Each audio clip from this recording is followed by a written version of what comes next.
Welcome to Boring History for Sleep series. Good evening, friends. Tonight we'll drift into a world both ancient and hushed, where cloisters echo with prayers and sometimes with secrets. I invite you to settle in now. Dim your lights, tuck the blanket up to your chin, and let your shoulders soften. If this calm journey helps you unwind, you might tap like or subscribe, but only if it feels right. Now, breathe deeply, let your mind slow, because tonight, we begin a curious and dreamy stroll through the forgotten carnal scandals of medieval nuns, tales wrapped in velvet silence whispered through the candle-lit halls of long-crumbled abbeys. Let me tell you a story. Chapter 1. The Secret Affairs of Medieval Nuns. Imagine the cold stone corridors of a 14th century convent, so quiet you can hear the wax drip from a candle. Outside, the wind brushes over the tiled roofs, catching in the eaves. It's the kind of wind that rattles shutters just enough to feel like someone's listening or watching. Inside, it's warmer, just barely.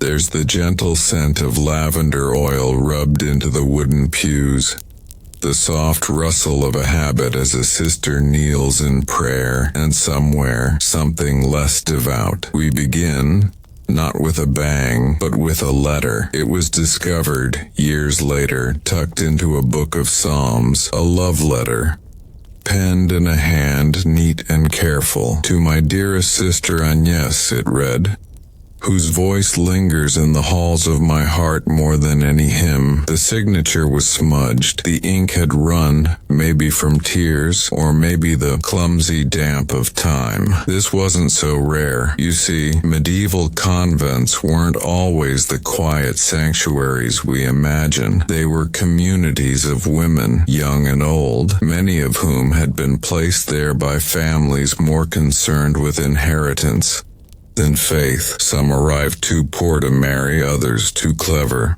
Some preferred the company of women, and some simply got bored. And boredom, as every teenager knows, is fertile ground for trouble. Let me tell you about Sister Beatrix of Artois. She was known for baking the flakiest almond pastries in the convent, the kind that made you bite too fast and burn your tongue. The kitchen always smelled like cinnamon when she was on duty, and the other sisters claimed she could make dried figs taste like festival sweets. But behind her flour-dusted smile, Beatrix had a secret, or rather, several. One winter, a young stonemason named Luke came to repair the crumbling cloister walls. He was tall, with cheeks that flushed easily in the cold. He didn't say much, but Beatrix noticed the way he lingered near the kitchen window, where the scent of her pastries curled through the ivy. She began leaving a bun on the sill each morning.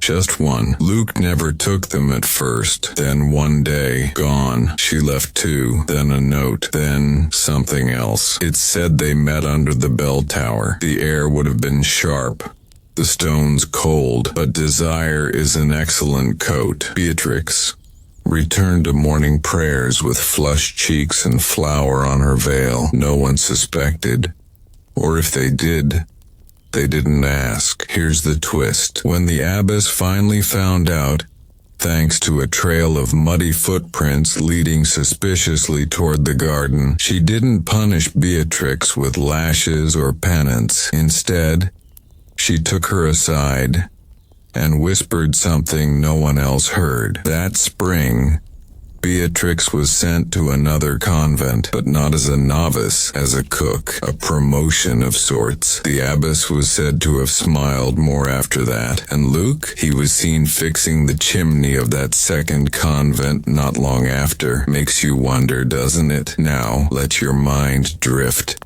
for a moment. Imagine those flaky pastries Beatrix baked, the way the almond filling oozed slightly when warm. Imagine the crunch of that first bite, the hint of orange peel on the tongue. Simple but decadent, the medieval version of a toaster strudel. Speaking of sweets, did you know that nuns were often the best confectioners in their regions? Around 1325. Nuns in French abbeys were crafting sugared violets and honeyed quince for noble visitors. Convents often outbaked even the palace kitchens. What better way to turn the heads of visitors? Or hide messages under tart crusts. But sometimes it wasn't men the nuns were sneaking out to see. Take Sister Marguerite and Sister Elise of Lüneburg. Their story comes from a local legend, preserved in the diary of a priest who probably didn't know quite what he was reading. Marguerite was soft-spoken, often seen tending the herb garden. Elise was the choir leader, known for a voice that could coax tears from even the most hardened novices. They were always together, harmless, people thought, sisters in the holy sense, and maybe in another. One midsummer night, when the convent was drowsy with heat and everyone had eaten too much bread pudding, the two slipped out under the guise of gathering chamomile. What they gathered instead was each other. The field behind the convent, lit by fireflies, became their sanctuary. Over time it was called the Meadow of Psalms, a quiet joke among those who knew. When the abbess discovered them, her face was unreadable. But she said only this: "The Lord made many kinds of love. Some He left us to figure out," and nothing more was spoken. Marguerite stayed, Elise left. The meadow grew wild. And now I ask, have you ever stood in a field at dusk with the summer air thick like honey and felt the world go perfectly still? That's the kind of moment they must have shared. The scandals, of course, weren't always sweet. In 1479, the city of Bologna recorded a trial involving 3 nuns, a hidden tunnel, and a baker's son named Matteo, who wore a blue doublet and eyes like storm water. The details were, shall we say, enthusiastic. The tunnel connected the convent to a wine cellar, which connected to Matteo's workshop. Flour wasn't the only thing getting tossed around. When caught, the sisters were paraded through the streets. Not in punishment, but out of curiosity. People wanted to see the sinful sisters, but oddly, most of them just looked tired, perhaps from the trial, or maybe the late nights. No one knows what happened to Matteo, but local bakeries saw a sudden rise in sales, and blue doublets vary in that spring. It's funny how scandal turns into style. You see, these nuns were not unlike us. They laughed, they schemed, they got hungry for more than just sacramental wafers. Some stories tell of a sister who kept bees and used honey to bribe guards for love notes. Another who faked sleepwalking to visit a merchant boy who played the lute, and food was often the vehicle for their little rebellions. One account from Yorkshire in 1411 describes a nun who made gooseberry tarts that could stir the affections, a polite way of saying they were used as flirtation fuel. Gooseberries were considered a sensual fruit, tart, bright, and best eaten with fingers. No forks, no barriers. Let your mind wander to that taste now. The tiny burst of sour on the tongue, followed by sugar, the sticky juice on your lips. The kind of dessert that makes you forget your vows for a moment. Can you blame them? Life inside those walls wasn't just about prayer. It was politics, routine, gossip, craft. Think of it like a medieval dormitory with a rigid RA and too many candles. Women shared rooms, chores, confessions, clothes, dreams. Sometimes love slipped in like mist under the door, and there were always hiding places. One abbey in Spain had a cupboard behind the altar where letters were passed like notes in class. Another had a hollowed-out pillar, and one, in England, kept a record of which pew creaked loudest, so you'd know how to sneak without waking anyone. Human nature doesn't change, just the outfits. And now, as the candle grows low beside our bed of memory, and the fire crackles ever so softly, Let your eyes grow heavy. We've wandered through kitchens and meadows, past blue doublets and gooseberry tarts, and into the quiet hearts of women who lived more fully than their stories suggest. But the night is still long, and there are more tales to tell. Now, let your mind wander to a new cloister, a new story, and we'll meet again there.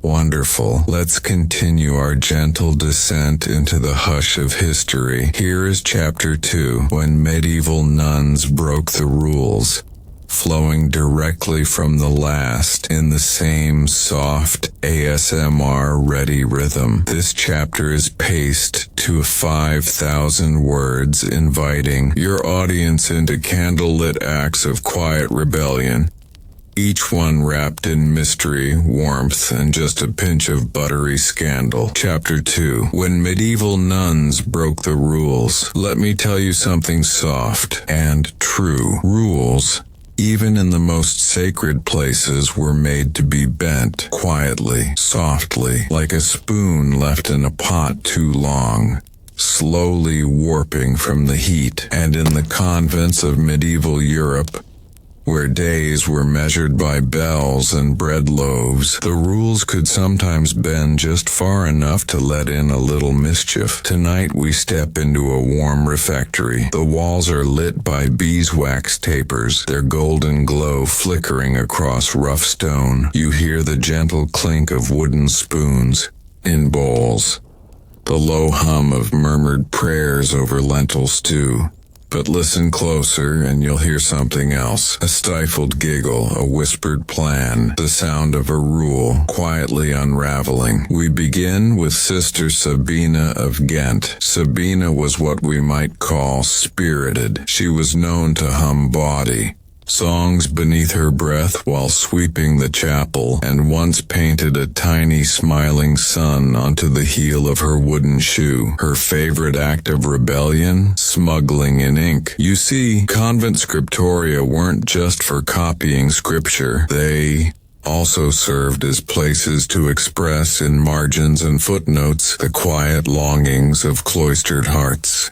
Sabina wrote poems, soft, slippery things, often tucked between Latin lines. One began, "O sweet Magdalene, your hair like a bell rope ringing me to sin." Cheeky, but beautiful. When caught, she wasn't punished. Instead, her ink was replaced with paler pigment, barely visible on parchment. A silent agreement. Continue, but softer. A rule not broken, but smudged. Now let's drift slowly to Italy, to the convent of Santa Cecilia, nestled in the green hills outside Florence. The year is 1386. The air smells of thyme and hearth smoke. There, a nun named Lorenza had a gift for tailoring. She was assigned the humble task of sewing altar cloths.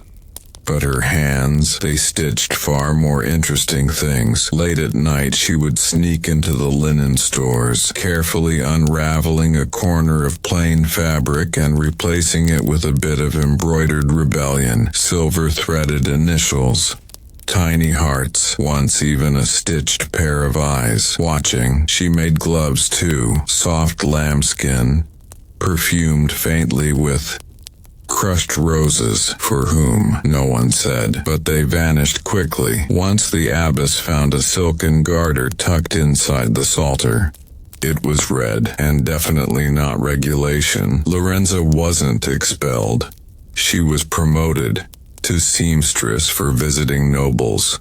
Turns out, her needlework had admirers. Sometimes when you bend the rules with enough grace, they snap back in your favor. Now let's warm our hands around a clay cup of something soothing. Imagine a medieval version of mulled cider.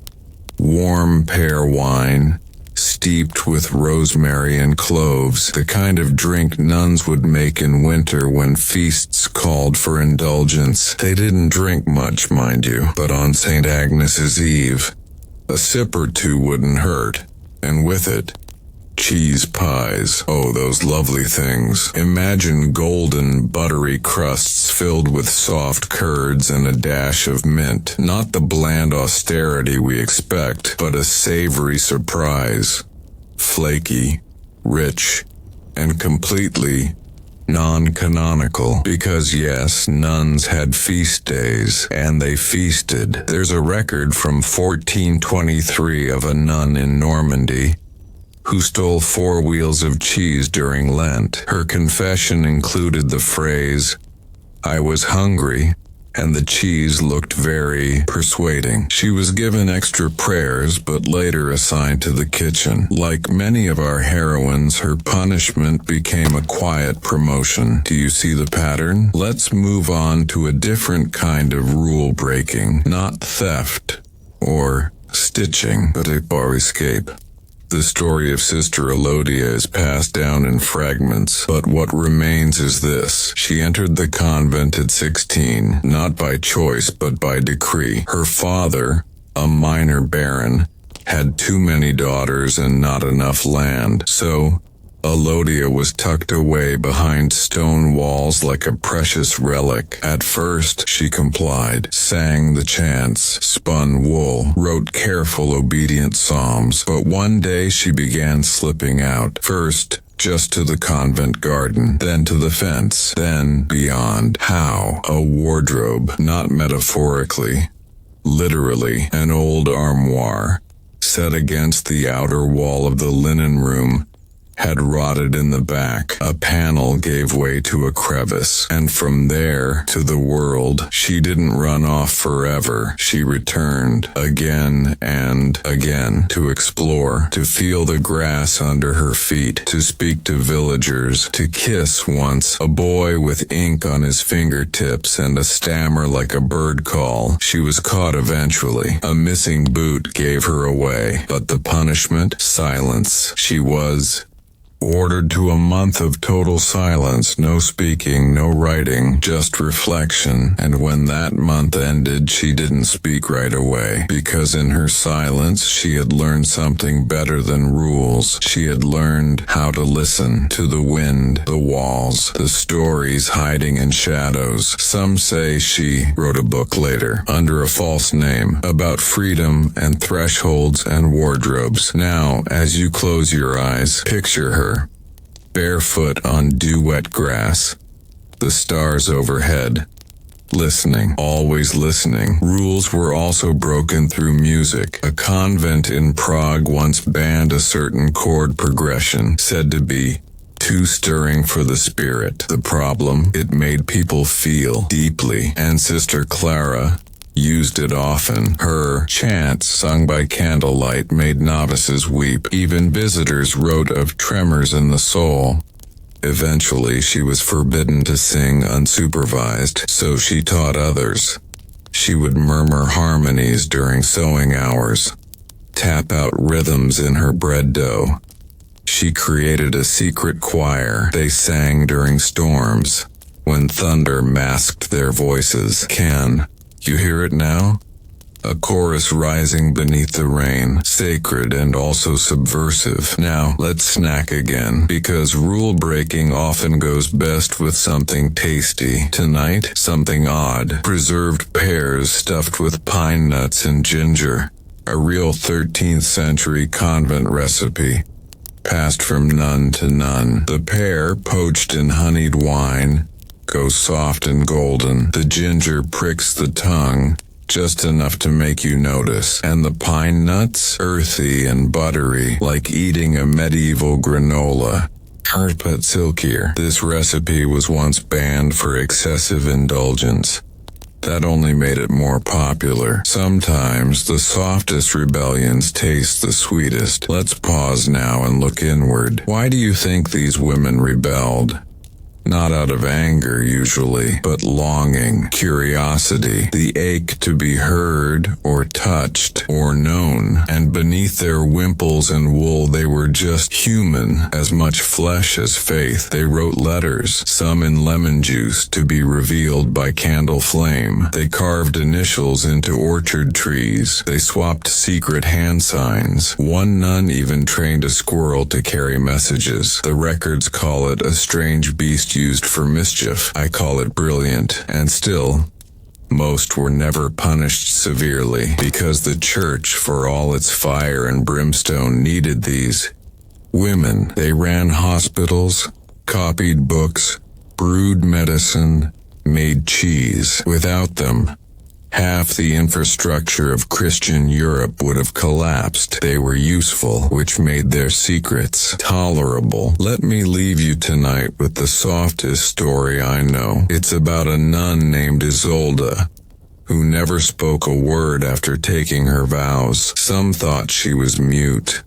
Others said she was too holy for speech. But one evening, during a thunderstorm, a novice heard her humming. It was a lullaby, not in Latin, in Welsh. She had once been a mother. The child was lost long ago, but her lullaby remained. That's the thing about broken rules. They're sometimes just broken hearts finding their way back. And as we leave this chapter behind, let the fire fade to ember. Let the rain on the convent roof soothe your thoughts. You've walked the corridors with rebels tonight. Women whose defiance was quiet but powerful. Close your eyes and imagine soft embroidery beneath your fingertips, the scent of pine and pears, a whispered song, a door that opens where there should be none. We'll step through it next. Now, sleep deeply, dear friend, and I'll meet you in the next tale. Here comes chapter 3.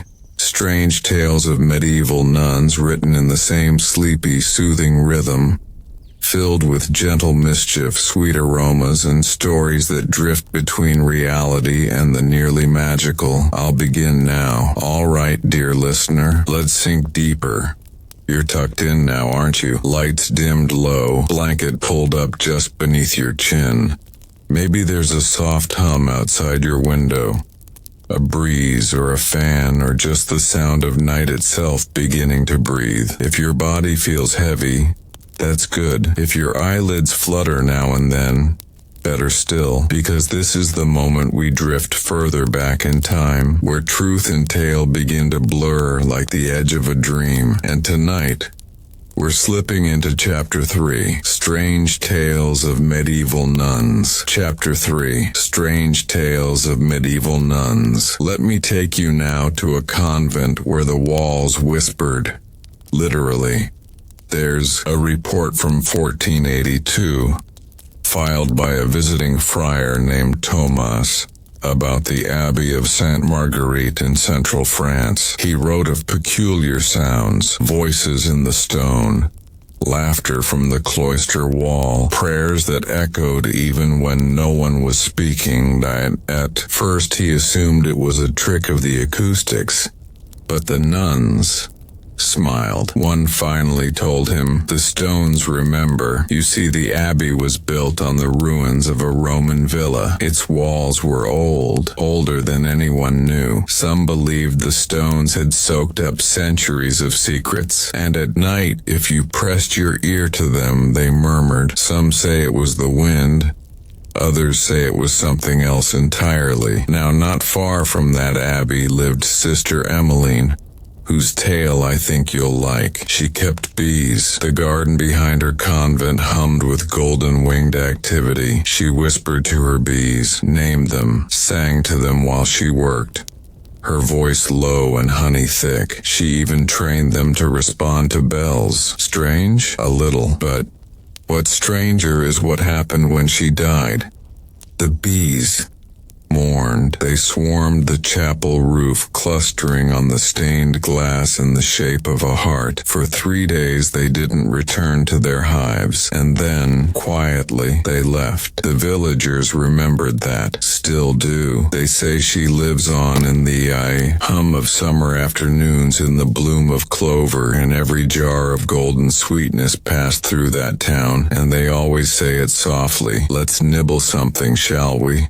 Tonight it's a sweet preserved in silence, candied violets. Nuns in 15th century Belgium were known to make them by hand, petal by petal, each one dipped in sugar syrup and dried in cool stone kitchens, light as air, faintly floral, the kind of thing that disappears on your tongue like a memory. They were made to calm the nerves, to sweeten breath, to soften a goodbye. You can imagine one tucked into a letter, or left on a pillow, or carried in a little carved box by a nun who smiled a little too softly when asked where it came from. Let's wander now to a convent in the Swiss Alps, where Sister Agnes claimed she could predict the weather using her dreams. People laughed until she predicted a landslide in 1447 that saved the whole village. After that, her dreams were recorded in a vellum ledger with blue ink and tiny stars in the margins. The entries are still there, tucked in the archives of the monastery that survived the slide. One reads, "Tonight I dreamed of a blue cow and a field of hummingbirds. Rain will come," and it did. We don't know much more about her, but some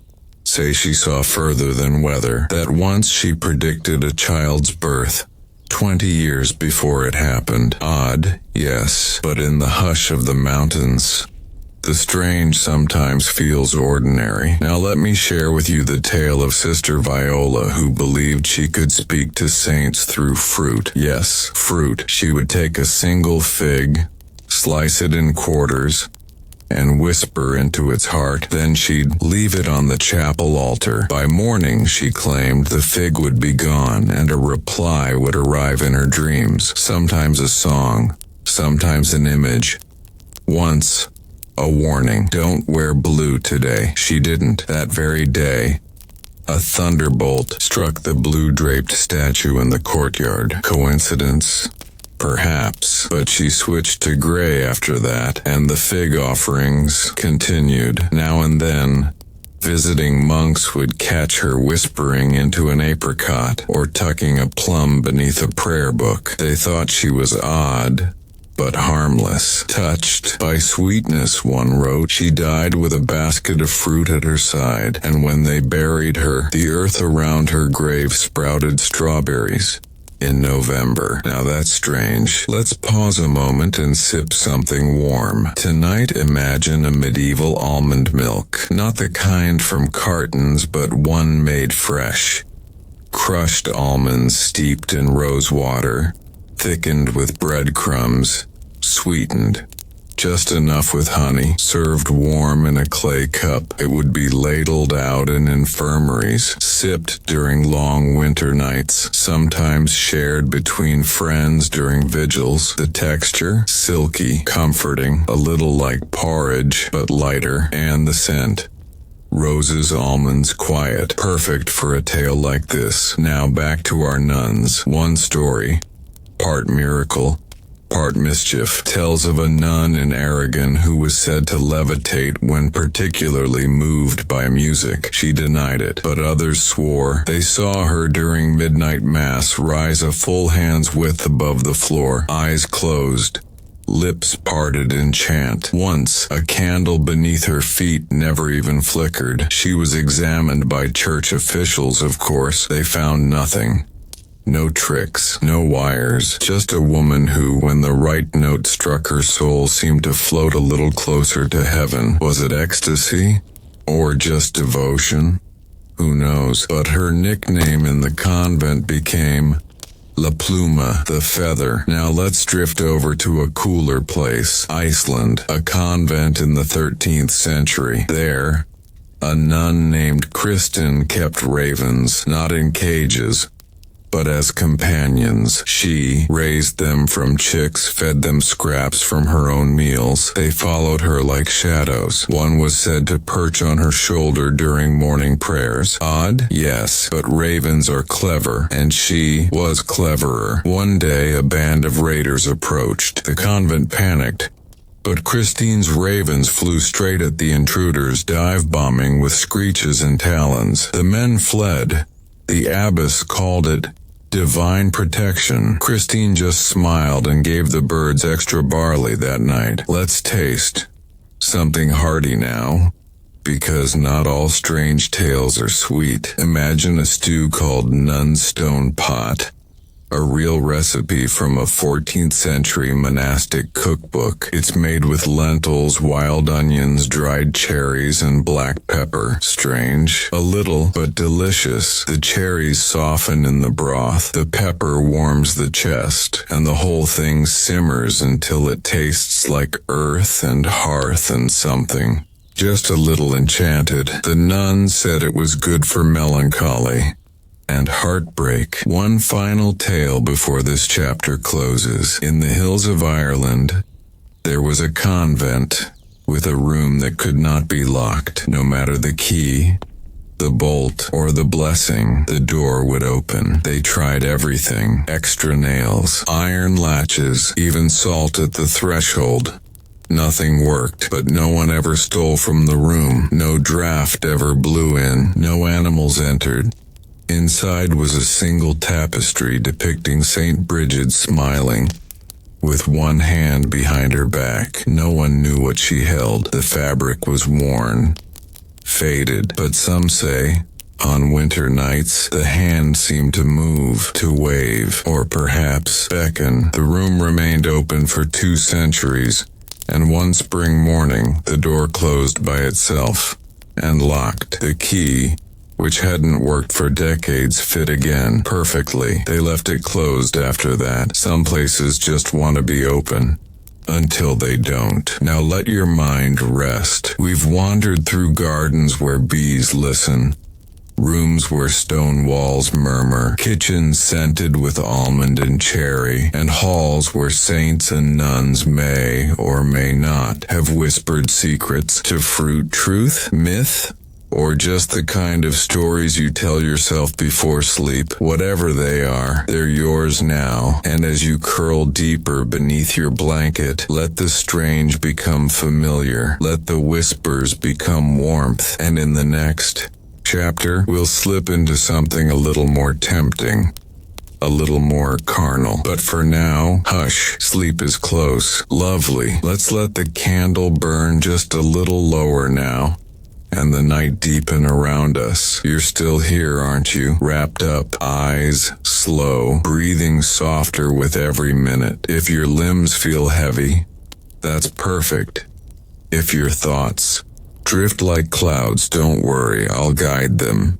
Because now it's time for a more tantalizing turn. One that's been hidden under linen veils and whispered behind chapel doors. Settle in. We're ready to begin. Chapter 4. The Lusty Lives of Medieval Nuns. Chapter 4. The Lusty Lives of Medieval Nuns. Let me tell you something curious, friend. Medieval nuns took vows, yes, of silence, of obedience, of chastity.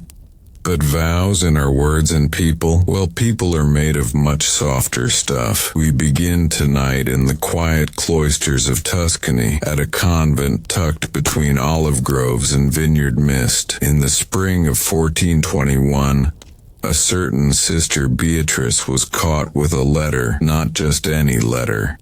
It was folded into the spine of her psalter, hidden as if in prayer. Written in a trembling hand, it said, "My heart is yours, my body too, if God allows." No name signed, but the parchment was scented with rosemary, and nuns didn't wear perfume. She never admitted who wrote it, but when questioned, she smiled faintly and said, "It was the Holy Spirit." You could say that answer didn't satisfy the abbess or the bishop, ship or Rome. But Beatrice was never punished because the letter vanished. Vanished, they said, like a miracle or a lover fleeing out the garden gate. Let's sweeten things with a bite of something rich. Tonight we're tasting a medieval delicacy. Panfort, a spiced fruit and nut cake from Siena, thick with honey, black pepper, cinnamon, almonds, and dried figs. Dense, sticky, forbidden feeling. Some convent kitchens were known to make it in secret. Only for feast days.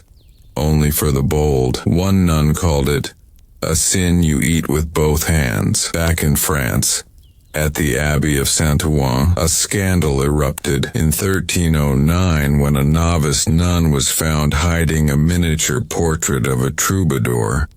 He was not her cousin or a saint. He was, how shall I put it, shirtless. She'd sewn the tiny painting into the lining of her habit right over her heart, and when asked why, she only said, "He sings in my dreams." It didn't help that she often hummed love songs during silent hours, but what could they do? She hadn't broken her vows in body, just in heart, so they sent her to the library for silence, for study. Within a month she'd found old courtly poems and copied them out in secret. Love verses, passion tales, worn now into vellum scraps tucked between the pages of forgotten psalters. One read, "If I could touch your face, I'd pray with my fingertips. Let's pause and sip. Tonight's drink, a dark cherry cordial, made the old way, with black cherries steeped in fortified wine,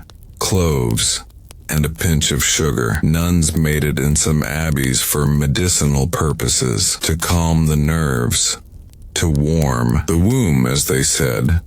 But some made it to feel bold. A nun named Sister Katharina once brewed her own blend, stronger than most. She called it the Devil's Mercy, and it was popular. Too popular. They say once during a particularly cold Lent, she shared it with the visiting friars. The next morning, 2 friars stayed behind longer than permitted to help with choir arrangements. Indeed. Let's talk now about the secret garden, not the one in your storybooks. This one was real, a hidden walled patch behind a Benedictine nunnery near Cologne. By day, it grew herbs, rue, lavender, horehound, but by night, the plants weren't the only things blooming. Sisters met there quietly, softly, not always alone, a stable boy, a visiting scholar, another nun. One night the abbess found candle drippings in 2 pairs of shoes, neither belonging to her flock. She said nothing. She simply planted roses in that spot. They bloomed blood red that spring. Now, not every tale ends with a scandal. Some are simply strange. Sister Marga, for example, was known for her kisses. Not on lips, no, but on relics, statues, paintings, books. She'd press her lips gently to every surface before prayer, whispering to feel closer, until one day she kissed a worn old icon and swore it kissed back. She fainted, woke up smiling, and from that day on she kissed no more statues, only the air. Now let's savor something more carnal and more curious. A roasted fig, split and stuffed with almond paste, sprinkled with rose water and cinnamon. The recipe comes from a German abbey's kitchen ledger dated 1476. The note beside it? Best served warm, only for evenings, not during Advent. One wonders why. Now, do you remember our sister Viola from earlier? The fruit whisperer? She wasn't alone in her eccentricities. In the convent of Santa Chiara, Sister Lucia wrote entire love poems on communion wafers. Tiny words, sacred ink. She would consume them during midnight prayer. Devotion or longing, who can say? But once, another sister found a wafer with faint gold script on its edge. Even if you become the host, I will still hunger. Lucia denied writing. But she blushed all the same. Let's stroll gently to a Spanish convent where embroidery was a form of expression and rebellion. In Seville, a young nun stitched forbidden stories into altar cloths, lovers hidden in corners, blushing faces behind trees, hands reaching but never touching, subtle, almost invisible, until a priest looked too closely and found, woven in thread, a naked Eve, cradled not by Adam, but another Eve. The cloth was quietly removed. The nun was not punished. Instead, she was assigned to mend socks, where to this day some say you can still find little hearts stitched into the heels. Hungry? Imagine now a dish called Milk of the Moon. A custard made with goat milk, saffron, and rosewater, served chilled on silver plates. The recipe appears only once. In the lost writings of a convent apothecary, it was said to stir dreams and feelings. Only 3 nuns were ever permitted to prepare it, and 2 of them took lifetime vows of silence afterward. Coincidence? Who knows? Let's end tonight's indulgent chapter with the story of Sister Amara. She was beautiful, not in the painted Madonna way, but in the kind of way that made candles burn steadier when she entered a room. No one knew why. Her eyes, maybe, or the way she listened, like the whole world whispered just for her. One monk, smitten beyond reason, carved her face into the wood of his chapel pew. When found, he was transferred to a mountain hermitage. But Amara, she remained, and one winter, when snow fell so heavily the convent was cut off for days, she vanished, left behind only a single red ribbon and a page from a psalm. My soul thirsts for you, like a dry land without water. No one found her, but months later, the statue of Saint Cecilia in the village church was found weeping. The tears, red. They locked the church for a week. When it reopened, the statue had dried, but the scent of rosewater lingered. Even now they say if you light a candle for Saint Cecilia and whisper Amara, the flame bends toward you, and now as the bells toll far off in a memory you never lived, let your body sink further into sleep. The lusty lives of these cloistered souls weren't always what the world expected, but in that perhaps they were most human. Desire, after all, doesn't stop at stone walls, and dreams bloom even under veils. So hush now, and drift, because in our next chapter, we'll explore the more mysterious, the bizarre, the stories that feel like riddles folded into habit sleeves. But for now, just rest. Wonderful. Let the world fade now like parchment in candlelight. Let the cool hush of night settle around you, your breath soft, your limbs warm and still. We've wandered through secrets and soft lips, through silken shadows and whisper-thin desires. But now, friend, it's time to go deeper, past the merely carnal, into the hidden, the forbidden, the things no one was supposed to want. So close your eyes.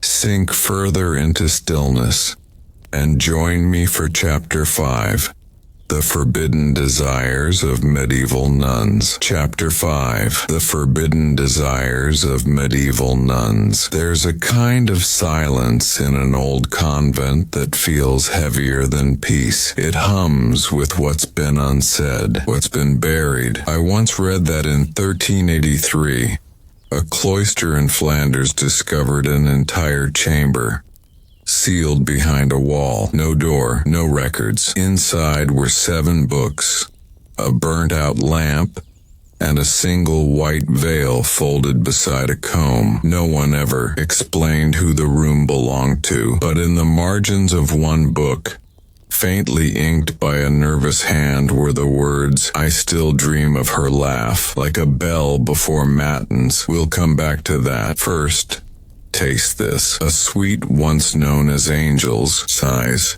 Meringues, really.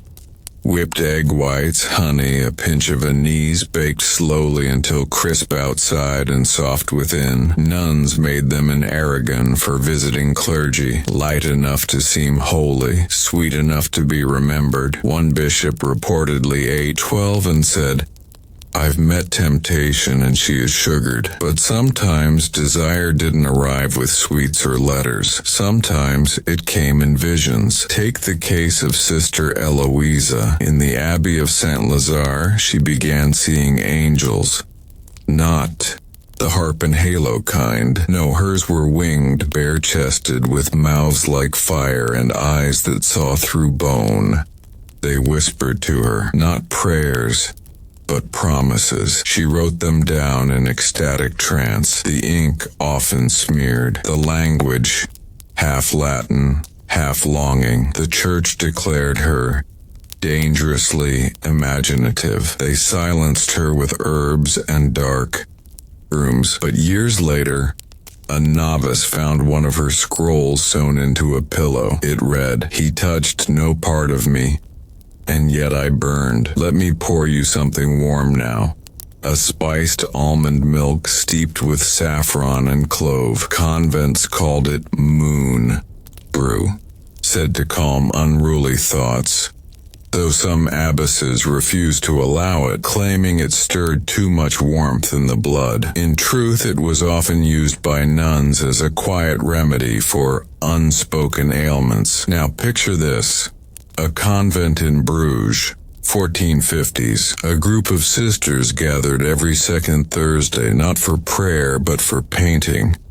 Not icons but dreams. They painted forests, red-haired women, stars falling into open mouths, a pair of eyes watching through candlelight. None of it approved. When the paintings were discovered, the bishop declared them the work of unclean inspiration. But the nuns, they hid most of the canvases, buried them beneath floorboards, painted over others with holy scenes. But if you visit the abbey's crypt today, they say you can still see a glimpse of a woman's hand emerging from what looks like nothing. Let's turn now to an unusual desire, laughter. You wouldn't think it scandalous, but in some orders laughter was discouraged, too worldly, too bright, and yet Sister Marian was known for it. She laughed like thunder on a tin roof. She'd make the youngest novices giggle during vigils, sneak in rhymes, say things like, God made figs and foolishness on the same day. One Lent, she was caught whispering a joke to a visiting cardinal. He laughed. He wept, actually. No one knows what she said, but after that, she was transferred to a monastery on a cliff, far from temptation. They say the monks there never spoke, but a year after she arrived, birds began nesting by the windows again, as though something had lightened the air. Let's soothe the tongue with a bite now. Sugared violet petals pressed into thin wafers, known as nuns' kisses, delicate, dissolving, forgotten almost instantly, like laughter after compline. One surviving recipe includes a curious note. Should only be served when hearts are restless and the moon is fat. Odd, isn't it? Desire sometimes turned toward the forbidden not of flesh but of knowledge. At the Abbey of Santa Brigida, a library once held books deemed too dangerous for women. Pagan poetry, medicinal erotica, even ancient anatomical diagrams. One Sister Isabel smuggled them into her own scriptorium. She read by candlelight, copying passages onto scraps hidden beneath altar linens. She once wrote, "The body is not shame. It is instrument. It is hymn." Eventually the abbess discovered her trove, but instead of punishment she ordered the room sealed and declared it a sacred risk. We've spoken of vision and voice, but what of touch? One story survives, quiet as breath. A novice Sister Clara was caught weaving silk ribbons into the bars of her cell window. When asked why, she said, "So the wind can kiss something soft before it touches me." Was that desire? Or longing? Or just a girl hoping the world would feel warmer somehow? They stripped the ribbons, but the next morning, a single thread was found knotted to the gate. The wind had braided it overnight. Now let's try something savory. Small pastry called the cloister curl. Flaky dough spiraled around goat cheese, thyme, and bits of olive. Simple, earthy. A favorite of nuns who worked in gardens. It was sometimes served with figs soaked in wine. On feast days only, they said. It reminded them of the taste of old joy. Even now, some monasteries bake them under different names, but the curl shape, that was Sister Benedicti's invention. She said it mirrored the way thoughts wind through a locked heart. Speaking of locked hearts, let me tell you of a convent in the Alps where two nuns carved a secret chapel into the mountainside. They called it the Chamber of Saints no one speaks of. Inside were carvings of women holding each other, leaning close, sharing secrets, their names lost, but the stone still bears marks of devotion, candle smoke, finger-worn edges. No church record acknowledges the chapel, but shepherds still leave flowers there, and sometimes soft humming can be heard in the wind, as if prayers never quite faded. Let's close this chapter with a forbidden desire that wasn't romantic, or physical, or even earthly. Power. Yes, Sister Agnetha of Saxony led a convent so efficiently the town's mayor came to her for advice. Eventually, she began settling village disputes, then trades, then marriages. She wrote laws, kept records, was called Mother of Order. Until one day the bishop came. He said, "A woman may guide the soul but not the sword." So she stepped down, but on the day she did, every nun in her convent cut 1 inch off their veil and dropped it into the river. The river flooded that year, and never again. Desire doesn't always bloom red. Sometimes it's white like sighs, or black like ink, or soft and winding like ribbons on wind. The forbidden desires of these women weren't sins. They were songs in the wrong key, whispers between bells, stories waiting for the dark to listen. And now that you've heard them, let them settle in you like warmth from a mug. Like the breath of angels who watch but never tell. You're tired now. I can feel it. That's good, because in our final chapter, we'll return to love, but this time, to the secret affairs. The ones that changed everything quietly. But for now, hush and rest. Shall I begin? Chapter 6. Secret Love Affairs of Medieval Nuns. Beautiful. Let the hush wrap around you now. The hour is late, and the shadows are long. The candle's flame sways just once more before steadying into golden stillness. Listen to it flicker. Hear your own breath slow to match its rhythm. Tonight we close our journey with the softest secrets, the ones sealed behind smiles, buried beneath veils, whispered through the ages like lullabies too tender to forget. Let's drift into the final chapter. Chapter 6. Secret Love Affairs of Medieval Nuns. Let me take you now to a small convent tucked into the hillside near Lucca, the kind of place the world forgets. Stone walls clothed in ivy, a garden humming with bees and shy lavender. There, in the spring of 1447, 2 novices,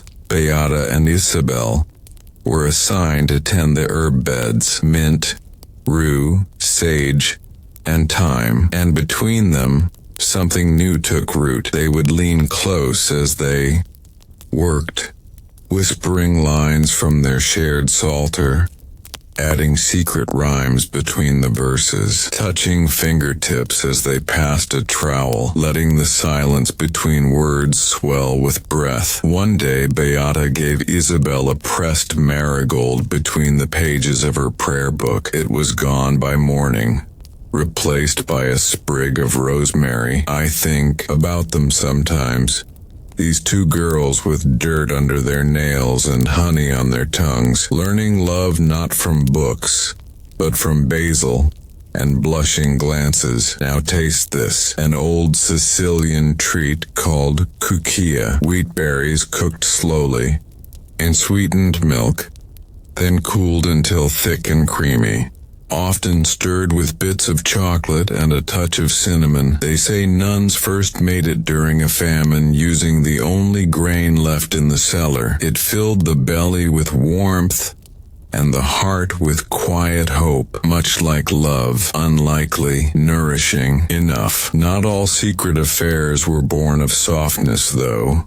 Some flickered like stolen fire. In the convent of Santa Marta, near Toledo, lived a woman named Sister Lucia, older than most, fierce-eyed, and a skilled illuminator. She painted saints, with hands too real, lips parted, eyes wet. One day, a visiting scholar, Don Mateo, was assigned to catalog their manuscripts. He noticed Lucia's work instantly. The figures glowed, as if remembering they were once human. He returned again and again, asking questions, offering ink from Venice, complimenting her use of lapis lazuli. They began to meet during midday shadows, never touching, but speaking poetry. She called him my reader in the dark. He called her the candle that forgets it burns. Eventually, the abbess noticed Lucia was transferred to a poorer convent. No paints, no parchment. But years later, when that scholar died, they found a letter in his robes. Pressed against his skin, it read, "You taught me the mercy of unspoken things. Now rest your hands on something warm." A bowl of pottage with rosemary and barley thickened with root vegetables. Nothing scandalous, but the kind of food shared between women over quiet tears and soft laughter. The kind served after confessions too long to finish. And what about Sister Agnes? She lived in Normandy. Known for her singing, her voice was said to soften even the sternest priest. But what no one knew was that she sang every night for a baker's daughter named Marie. Marie would wait by the hedge after vespers, listening. One night, she left a small cake wrapped in linen, a honey sponge light as breath. Inside was a note, "Your voice is my prayer." They never met face to face, but when Agnes died, the baker's daughter paid for her tombstone. It bears no name, only a single carved ear, surrounded by stars. Desire has many forms. Some are barely touches, some are voices, and some are written in code. In the archives of a Polish abbey lies a psalter filled with marginalia, tiny notes and drawings etched by a nun over decades. Among the saints and beasts, two small rabbits appear, over and over again, always side by side, often holding paws. In one corner next to Psalm 91 is this note, "Let us hide in his wings rear or each other." Historians still argue what it means, but I think you know. Love, when forbidden, often finds the smallest corners to thrive in. Let's nibble something sweet again. A Florentine biscuit called Brutti ma buoni.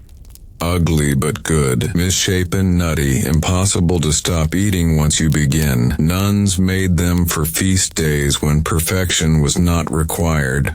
Only joy. That's what secret love can be. Not perfect, not proper, but so good. One tale more. Sister Theophane lived in a convent with strict silence. No speech, no singing, but she was born with a restless mind. At night she would trace words onto her palm, then onto the palm of her closest friend, Sister Elodie. They'd lie side by side on the cold stone, writing stories on each other's skin. No ink, just warmth. They wrote fairy tales, riddles, wishes. One night, Elodie wrote only 3 words.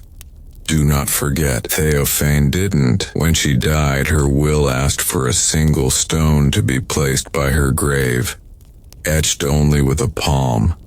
No name, no cross, just a memory of where love was written. Now let the wind slip in through the shutters.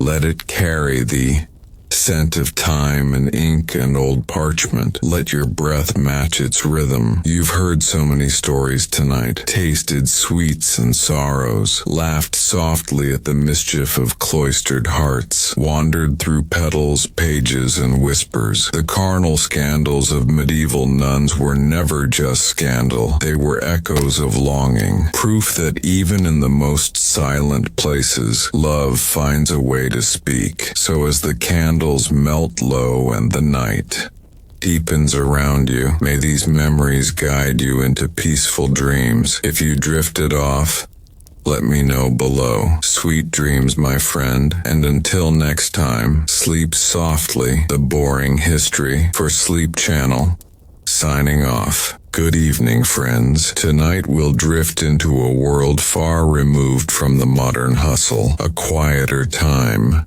where the flicker of candlelight painted shadows on stone walls and the soft murmur of whispered secrets filled cloisters and courts alike. So, dim your lights, settle under your blanket, and let the gentle crackle of a distant fireplace hum in the background. If this calm journey helps you unwind, tap like and subscribe only if it feels right. Now, imagine with me a place that seems anything but romantic at first glance. A medieval convent. Picture the cold stone walls, thick with the scent of beeswax candles and old parchment, the soft shuffle of sandals on flagstones, and the delicate hush of prayers carried on a cool breeze drifting through narrow windows. This was home to thousands of nuns, women who had taken vows of chastity, obedience, and poverty. But as you might guess, human hearts don't always follow such strict rules, especially when love or longing tiptoes through even the most guarded halls. Let me tell you about a particular kind of medieval scandal, one not shouted in the town square but whispered in corridors lined with heavy tapestries. Scandalous affairs involving nuns were not unheard of, and while the idea might cause a gentle eyebrow raise today, these stories speak to the same timeless tug of desire that lives within us all. One such tale comes from the 14th century, a time when Europe was wrapped in the dark cloak of plague and war, yet inside convent walls, secret romances bloomed like wildflowers beneath the frost. In a convent near Paris, there was a young nun whose laughter was said to echo through the cloister like a hidden melody. Her name was Marie, and despite her vows, she found herself caught in the gaze of a local apothecary, a man whose hands were as skilled with herbs as he was with crafting delicate love notes. Their meetings were cautious, furtive, a stolen touch here, a whispered word there, like two shadows merging beneath the moonlight. Imagine the thrill of such encounters. The scent of lavender mixing with the dampness of the stone walls, the quiet pounding of a heart too loud for silence. To the outside world, their love was a dangerous dance, a flickering candle flame threatening to burn the very fabric of their lives. But inside, it was the purest of rebellions against loneliness and isolation. This brings to mind how medieval society, much like our own, wrestled with the tension between duty and desire. Nuns were expected to embody spiritual purity, yet they were still human with hearts that beat for connection. It's fascinating to think that even behind the austere cloisters, love found ways to weave its delicate threads. And speaking of delicate threads, have you ever wondered how court gossip traveled in those times? Without smartphones or social media, news spread like wildfire through whispered confessions and secret letters scented with rosewater. These letters, often written in code or hidden beneath mundane correspondence, were the medieval version of texting late into the night. Picture a tiny parchment rolled and tucked inside a hollowed-out book or sewn into a garment's lining, a message only meant for one set of eyes. In fact, one of the more scandalous stories involves a pair of nuns from a convent in northern England in the late 13th century, whose secret romance was uncovered after a jealous rival found a hidden letter. The letter spoke of moonlit walks and dreams of freedom beyond stone walls. When the convent's abbess discovered the affair, the consequences were severe.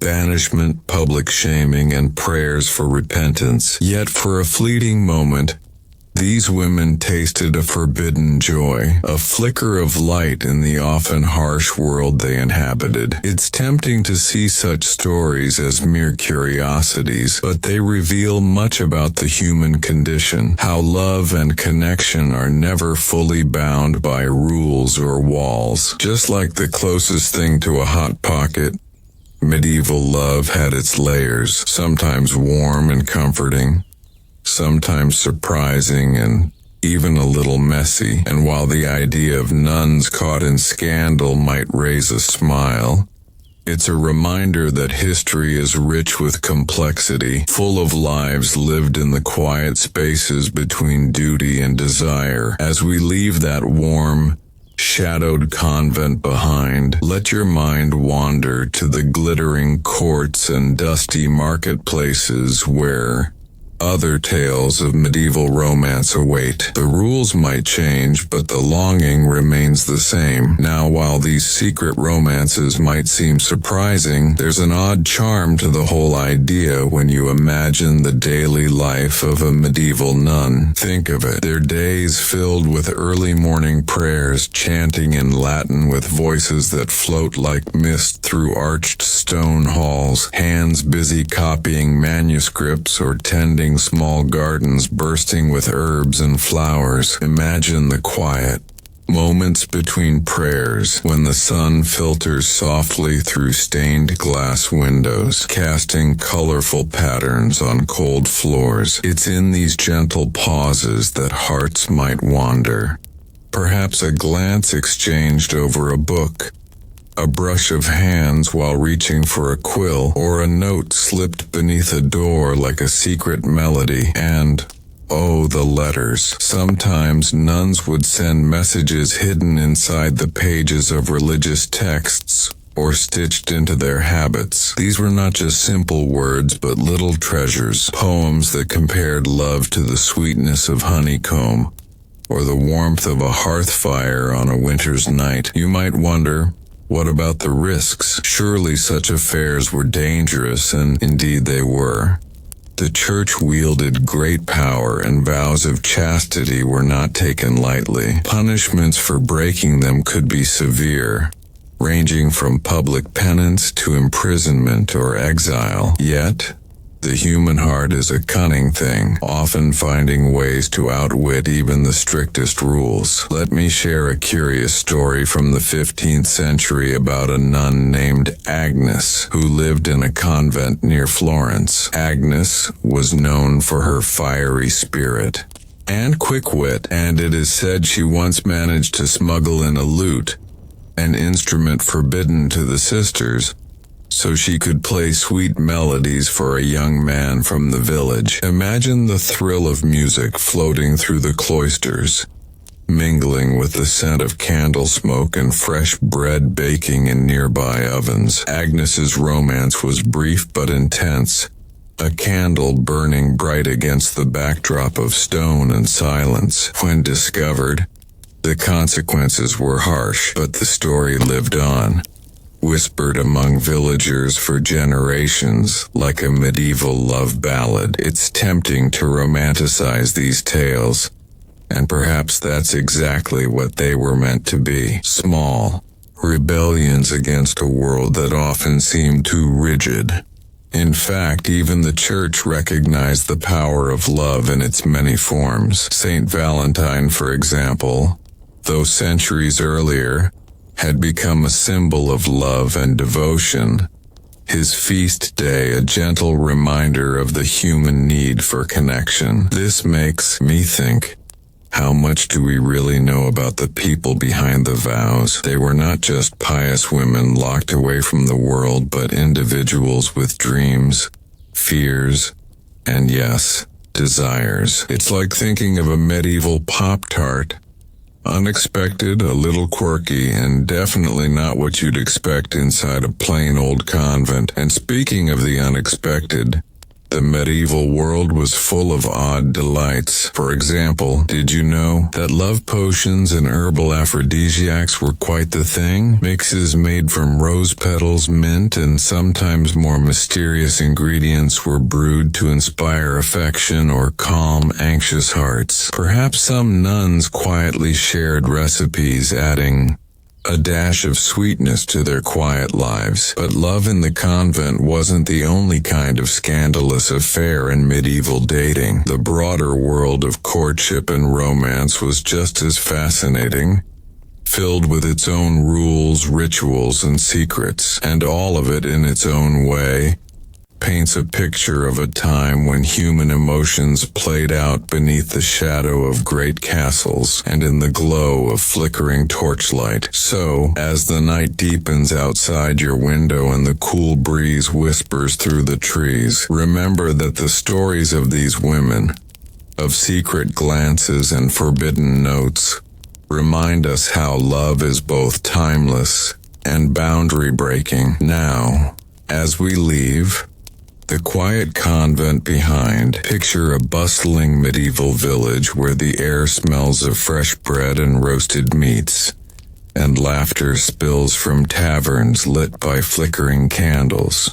Our journey through medieval romance is only beginning. Now, imagine the quiet corridors of that medieval convent not just as places of strict ritual but as secret gardens of humanity, where small acts of rebellion bloomed like wild herbs in the cracks of stone. The nuns, cloaked in habits of rough wool, carried within them a tender world of dreams and longings that flickered beneath their vows like embers beneath ashes. Picture the soft rustle of robes as a young sister named Isabella tiptoes toward the garden at dusk, her breath visible in the cool evening air. The scent of damp earth mingles with night-blooming jasmine, and the stars above twinkle like tiny lanterns guiding her path. There, waiting quietly beneath an ancient oak, stands a scribe from the nearby monastery, his eyes full of unspoken words, and his hand clutching a folded note, edges worn from secret handling. This note is more than paper. It's a bridge between two worlds, one of devotion and one of forbidden desire. It speaks of stolen moments, of dreams shared under the watchful eyes of stone saints, and of hope flickering in the shadow of rigid tradition. Their love, as fragile as the petals of a rose pressed between pages, is a quiet act of courage. And yet it was not just the risk that made such romances so vivid. It was also the way love challenged the very order of medieval life. Society was structured around roles: noble or peasant, man or woman, cleric or layperson, with each expected to stay firmly within their boundaries. To love across those lines, especially within the sacred walls of a convent, was to whisper a rebellion into the cold night air. Have you ever considered how love stories from that time mirror our own modern tales? The flutter of a letter arriving in secret, the thrill of a glance stolen across a crowded room, the quiet hope that maybe, just maybe, affection will be returned. It's comforting to know that despite the centuries, the language of the heart remains the same. In fact, there's a gentle humor in how these medieval love affairs often played out. Consider the story of Sister Margaret, who once attempted to disguise her suitor as a fellow nun to sneak him into the convent. Dressed in a cloak much too large and a habit hastily draped, he shuffled awkwardly among the sisters, narrowly avoiding detection. One can't help but picture this as the medieval equivalent of a bad disguise in a comedy film, yet beneath the humor was a poignant longing for connection. And speaking of connection, the communal life in convents was both a blessing and a challenge for those caught in secret romances. The close quarters meant whispers traveled fast and privacy was a precious commodity. The walls, thick with history, absorbed every sound, the scratch of quills on parchment, the soft sighs of forbidden love, the distant tolling of bells marking the hours. Yet in these tight-knit communities, love could also bloom in unexpected ways. Through friendship, through shared hopes, and even through small acts of kindness. It reminds us that sometimes love is not just about grand gestures, but about the quiet, persistent presence of another soul. Now, think about the seasons in a medieval year. The sharp bite of winter air, the slow thaw of spring, the warm embrace of summer evenings filled with fireflies and music. These changing rhythms marked the lives of nuns as much as anyone else, shaping the timing of festivals, prayers, and yes, secret meetings beneath the moonlight. For instance, the Feast of Saint Valentine, celebrated with small gifts and whispered hopes, was one of the few occasions where expressions of affection were allowed some public space, even if carefully circumscribed. It was a day when the human heart could peek through the veil of austerity, like a tiny flame flickering against the dark, and just as the seasons changed, so too did attitudes toward love and desire within the church, while vows of chastity remained sacred. The medieval world also produced beautiful poetry celebrating courtly love, a concept that spoke to admiration and longing from afar, often expressed in songs and letters rather than physical union. This tradition of courtly love, though mostly the province of knights and ladies, sometimes filtered down even to those within convent walls. The idea that love could be ennobling, inspiring virtue and beauty, offered a subtle contrast to the strictures imposed by religious life. It's a bit like the difference between the closest thing to a hot pocket, a quick warm snack, and a slow-cooked feast, rich with layers and depth. Medieval love was complex, sometimes fast and fleeting, other times slow and simmering beneath the surface. And as you breathe in the imagined scent of candle wax mixed with jasmine, as the cool night air brushes gently past your cheek, you might feel a soft kinship with those medieval souls who, despite their worlds being so different from ours, shared the same quiet hopes, fears, and desires. In a way, these stories remind us that love has always been a bit scandalous, a little rebellious, and endlessly fascinating. So as the last candle flickers low and the cloister grows still, let your thoughts drift gently to the world beyond, the bustling courts where knights vowed honor and lovers exchanged secret tokens, a world we'll explore next. Let me take you a little deeper into the daily rhythms of convent life, where silence often reigned but emotions quietly stirred beneath. Picture early morning, the soft gray light of dawn slipping through narrow windows, casting long shadows across cold stone floors. The nuns rise, their breaths visible in the chilly air, and gather for matins, the first prayers of the day. Their voices rise in gentle chants, a chorus weaving through arches and pillars, a sacred melody both soothing and somber. But between these solemn moments,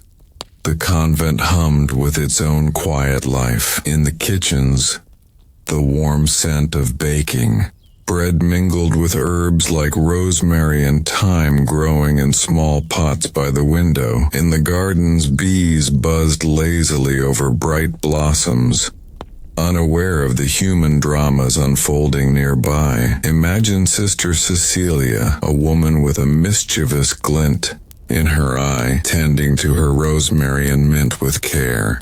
It was said she knew the secret recipes for calming teas and subtle love potions, passed down from sister to sister like treasured secrets. Perhaps, on a particularly lonely evening, she brewed a cup of lavender-infused tea and sipped it slowly, by candlelight, dreaming of someone far beyond the convent walls. It's these small, intimate moments that remind us how alive and complex the lives of medieval nuns were. Far from the stereotypes of rigid austerity, their days were filled with laughter as well as prayers, whispered jokes as well as silent contemplation. Love in all its forms found its way into their hearts and actions, and love, as you might imagine, could be just as complicated as it is today. Consider the story of a nun named Helena, whose affection for a visiting troubadour, a wandering poet and musician, brought both joy and danger. Their stolen conversations were filled with the soft strumming of a lute and words that painted pictures of distant lands and brave deeds. But such romances were not without their risks. The church was vigilant and rumors could spread like wildfire. Punishments ranged from penance and fasting to harsher measures, reminding us that love often required courage and discretion. Still, these stories carry a tenderness that transcends time. They reveal that even in places dedicated to silence and solitude, the human heart speaks in its own quiet language. And while convent romances captured one side of medieval love's complexity, the world outside offered a tapestry of courtship rituals, social expectations, and matchmaking efforts that could seem just as dramatic, if not more so. Before we leave this chapter of secret glances and hidden letters, pause for a moment to imagine the soft crackle of a fire in a distant tavern, the faint murmur of conversation, the scent of spiced wine swirling in the air. These are the sounds and smells that frame the next stories we will explore, where chivalry, honor, and the art of courtly love shaped the dance of hearts. As you settle more deeply into your blanket and the world grows quieter around you, know that the tales of nuns and scandalous affairs are but the first flicker of a medieval night, filled with stories of longing, bravery, and the timeless pursuit of connection. There's a gentle magic in imagining those quiet convent gardens, tucked away from the rush of medieval villages. The sound of distant bells tolling the hour blends softly with the rustle of leaves in a cool breeze. Perhaps a small bird flits from branch to branch, adding a sweet note to the stillness. It's in these subtle moments that stories of love and longing quietly unfold. Take, for instance, the humble gifts exchanged in these secret romances. A pressed flower slipped inside a prayer book, a hand-woven bracelet made from strands of thread, or a lock of hair carefully hidden in a carved wooden box. These tokens carried immense meaning, like whispering echoes of affection in a world that demanded silence. And what about the food? Medieval treats might surprise you. Sweet honey cakes, spiced with cinnamon and cloves, or crisp apple tarts, baked fresh over an open hearth. Imagine nibbling on something warm and fragrant, feeling the soft crumb melt on your tongue, much like a comforting hug from a distant loved one. A simple pleasure amidst the complexity of forbidden feelings. One cannot overlook the influence of poetry in these tales. Nuns and their secret lovers sometimes composed verses filled with metaphor and longing, their words dancing delicately between devotion and desire. These poems were like medieval love texts, layers of meaning hidden beneath formal language, understood only by those with hearts tuned to the same secret melody. And as you listen, Can you hear the soft murmur of Latin prayers blending with whispered poems? It's a harmony both sacred and human, reminding us that love in all its forms is woven into the very fabric of our stories. But let me share a surprising fact. Not all convent romances were entirely hidden or frowned upon. In some places, the church was aware of the emotional needs of its members and allowed for a kind of spiritual companionship, a bond that didn't always follow the strictest rules,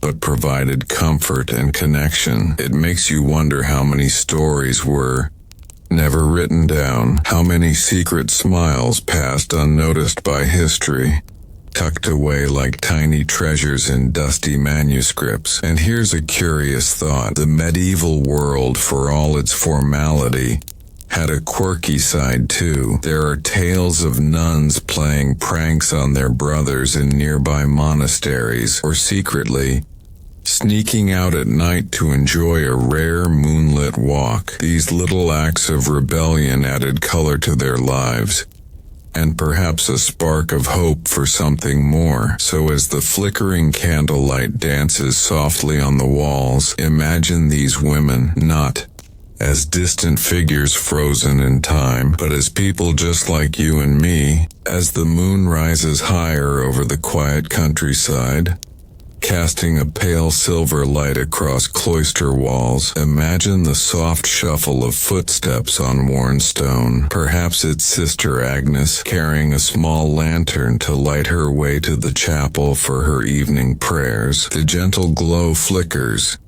painting dancing shadows on the ancient walls, each step echoing softly like a heartbeat in the stillness. In those moments between prayer and silence, the heart's secret whispers grow louder. Sister Agnes might pause near a window, gazing out at the stars. Her thoughts wander, not to the sacred texts she studies, but to a young farmer from the village, whose honest smile lingered in her memory like the warmth of a summer breeze. A stolen glance shared during a market day, a touch barely brushing fingertips as she helped carry a basket heavy with ripe fruit. Love in medieval times was often wrapped in layers of restraint, yet that did not lessen its intensity. The boundary between duty and desire was thin, like a thread stretched taut across a tapestry.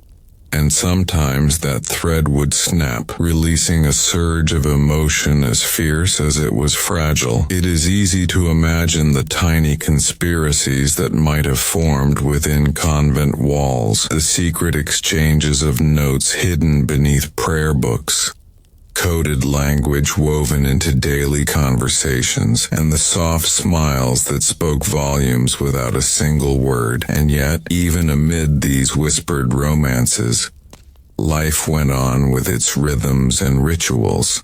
The tolling of the bells marked the hours, the daily chores brought a sense of purpose, and the changing seasons painted the landscape in shifting hues. In autumn, the scent of fallen leaves and wood smoke filled the air, wrapping the convent in a cozy, nostalgic embrace. It was a time when stories of love and longing seemed to mingle naturally with the harvest celebrations, reminders that even as the world prepared to rest, the human heart continued to beat with quiet hope. There is something deeply comforting in picturing these moments, isn't there? The way firelight flickers in a darkened room, the soft rustle of fabric, the cool night breeze that carries the scent of earth and sky. Sometimes I think about how little has truly changed. The pangs of affection, the thrill of secret meetings, the joy of a small gift. All these feelings are timeless, and while the church's rules often cast a shadow over these loves, they also inspired a unique kind of poetry and art that celebrated longing in its most refined forms. Illuminated manuscripts, for example, sometimes contained intricate images of flowers,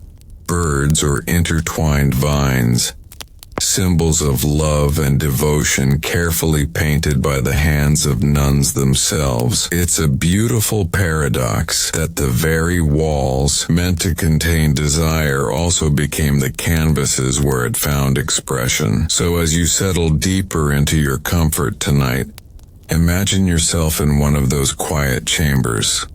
A soft hum of candlelight around you, a letter carefully folded and tucked beneath your pillow, a secret reminder that love, no matter the time or place, is always near. And as the night deepens, the tales of convent romances fade gently into the coming stories, where the bold codes of chivalry and courtly love await to sweep us away. As the first light of dawn begins to softly filter through the narrow stained glass windows, painting the cold stone floors in hues of amber and rose, the convent awakens slowly.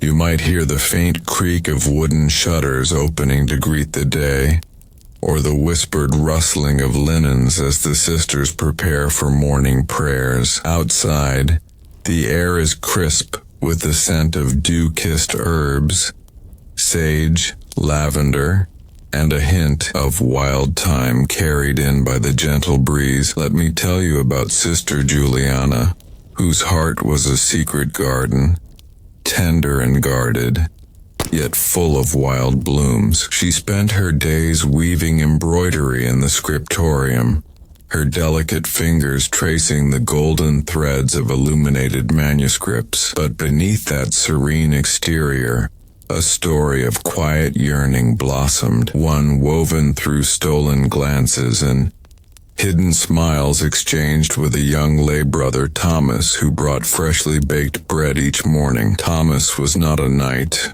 nor a nobleman, but his hands were strong and kind, and his eyes held the softness of someone who saw beyond the veil of vows and habit. Their love was a whispered symphony, a delicate balance between devotion and desire, unfolding in the small moments.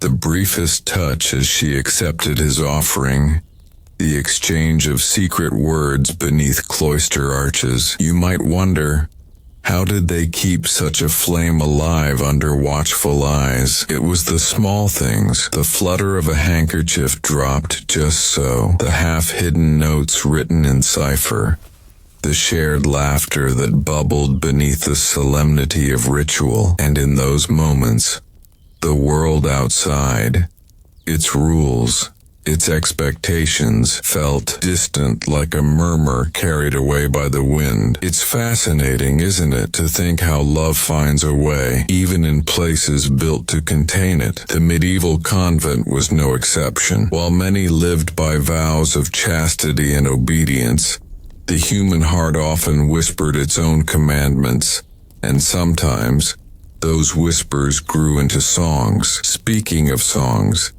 the medieval period was rich with troubadours and minstrels whose melodies carried tales of love, longing, and sometimes scandal.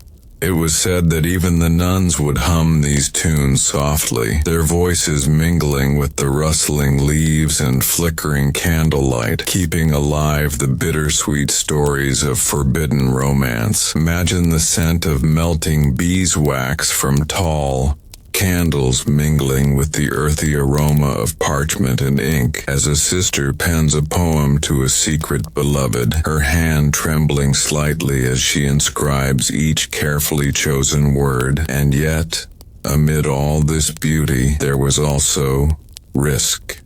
The church's gaze was unrelenting, and stories of nuns caught in scandal could lead to punishment, exile, or worse. It adds a delicate tension to these stories, like the fragile crackle of ice over dark water, warning of danger beneath the surface. But love, as you know, often thrives in defiance. Before we gently close this chapter and prepare to step into a world of knights and courtly love, I invite you to breathe in the imagined warmth of the convent hearth, the quiet joy of a shared secret, and the eternal dance of hearts drawn to one another. no matter the barriers, and as the night deepens outside your window, let these gentle stories of nuns and their scandalous affairs settle like a soft blanket around you, guiding you softly toward dreams. The cloistered gardens of the convent are a world all their own, a secret refuge where fragrant herbs and delicate flowers grow in quiet abundance.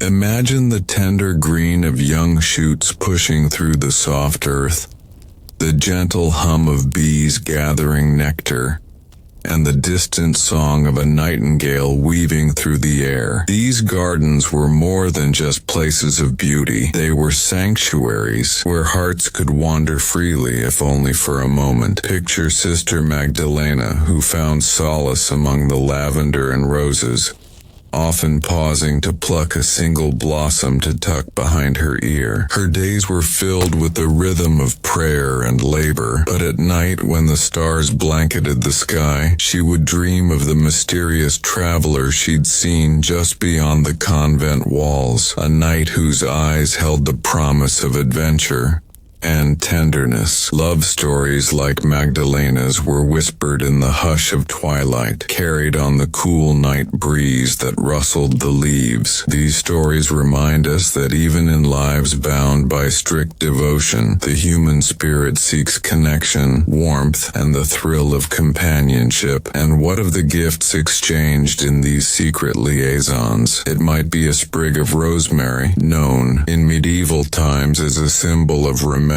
and fidelity, or a carefully crafted needlework piece, each stitch a silent message of affection. These tokens, humble yet profound, were treasures more valuable than gold. Sometimes nuns and their beloved would communicate through coded letters, using symbols and metaphors drawn from nature and scripture. Deciphering these messages was like unraveling a delicate puzzle, a shared secret that deepened their bond. It's fascinating how the language of love in the Middle Ages was both veiled and vivid, a dance of subtlety and intensity that resonates even now. And amidst all this, humor found its place too. Imagine a playful nun slipping a note into a fellow sister's prayer book, teasing about a clumsy monk who'd spilled wine on his robes. Little moments of lightheartedness that kept spirits bright in austere surroundings. By day, convent life was solemn and structured, but by night, under the soft glow of candlelight, hearts dared to dream, and stories of scandalous affairs whispered like gentle breezes through the stone corridors. So as you nestle deeper into your cozy spot, feel the warmth of these tales wrapping around you like a velvet cloak on a chilly evening. Now, as we slowly close this chapter, let your thoughts drift toward a new world, the glittering courts where knights upheld the chivalrous codes, and the art of courtly love flourished in all its elaborate beauty. Now as the convent settles into the deep hush of night, imagine the soft flicker of candle flames casting long, wavering shadows against ancient stone walls. The quiet breath of the world outside is muffled beneath the heavy velvet curtains, while inside, a tender secret lingers in the air, like the faint scent of rosewater left on worn parchment. There was a certain magic in these whispered moments, where faith and desire intertwined in delicate balance. Sister Beatrice, known for her gentle smile and thoughtful eyes, might have traced her fingers along the edge of a hand-stitched prayer shawl, wondering about the life beyond the cloister. Perhaps she imagined a distant lover, a minstrel whose songs spoke of distant lands and daring quests, carrying with him the promise of a world beyond stone walls and ritual. It's in these quiet reveries that the heart finds its voice, soft but persistent, like the steady drip of water shaping stone. Over centuries, interestingly, some medieval convents had their own unique customs around companionship. Though love between nuns and outsiders was officially forbidden, Relationships within the convent could be rich and complex. Deep friendships blossomed into lifelong bonds, and some historians suggest that emotional intimacy here was as profound as any romance. Imagine the laughter shared over a secret joke, the comfort found in a steady hand clasped during moments of doubt, the warmth of a shoulder to lean on during the coldest nights. These connections, though often overlooked, were vital threads in the fabric of convent life, and amid these emotional landscapes, the nuns often found ways to express their feelings through art and writing. Illuminated manuscripts weren't just religious texts, they were canvases for subtle expressions of yearning, adorned with intricate floral patterns, mythical creatures, and coded symbolism. Think of a delicate page where a single lily, a symbol of purity and love, nestles beside a carefully penned prayer hinting at the complexities beneath vows and devotion. There's a gentle humor in imagining these devout women as not only pious but also quietly rebellious, finding small joys and personal freedoms within their cloistered lives. Perhaps Sister Mary once slipped a mischievous note into the collection basket, or Sister Anne found a clever way to smuggle a piece of her favorite sweetmeat into the refectory. These glimpses into daily life remind us that love and laughter are never far apart, even when the world expects silence. So as the night deepens and your breath slows, let these stories wrap around you softly, reminders that love, in all its forms, has always found a way to bloom, even in the quietest, most unexpected places. And now, as we gently leave behind the cloister's quiet embrace, imagine the sun rising over a castle's battlements, or knights don shining armor, and the grand dance of courtly love begins. As dawn stretches its pale fingers over the rolling hills and soft mists cling to the earth, the convent slowly stirs to life once more. The cool morning air carries the scent of damp stone and blooming wildflowers, blending with the faint aroma of fresh bread baking in the village nearby. Imagine the first gentle beams of sunlight filtering through a latticed window, illuminating dust motes that drift lazily like tiny dancers in a sunbeam. Let me tell you about Sister Cecilia, whose hands were deft in the art of illuminating manuscripts, her brushstrokes bringing gold and color to sacred texts. Yet behind her serene gaze was a heart that fluttered like a sparrow caught between faith and longing. She often dreamed of a young scribe from the town, whose quick smile and quiet kindness offered a glimpse of a life beyond the convent walls. Their interactions were subtle, framed by stolen moments, an exchanged glance over a shared parchment, a lingering touch of hands while passing a scroll. It was a delicate dance where every movement held meaning, and silence spoke louder than words. The notion of forbidden love here isn't just a tale of rebellion, but a poignant reminder of human desire's quiet resilience. How remarkable it is that even in places of strict discipline, the heart finds ways to sing its song. And speaking of songs, in medieval times, music played an essential role in expressing the inexpressible. Soft melodies hummed during evening prayers, or a lute's gentle strum beneath moonlight, could carry the weight of 1,000 unspoken words. Picture the tender exchange of a poem,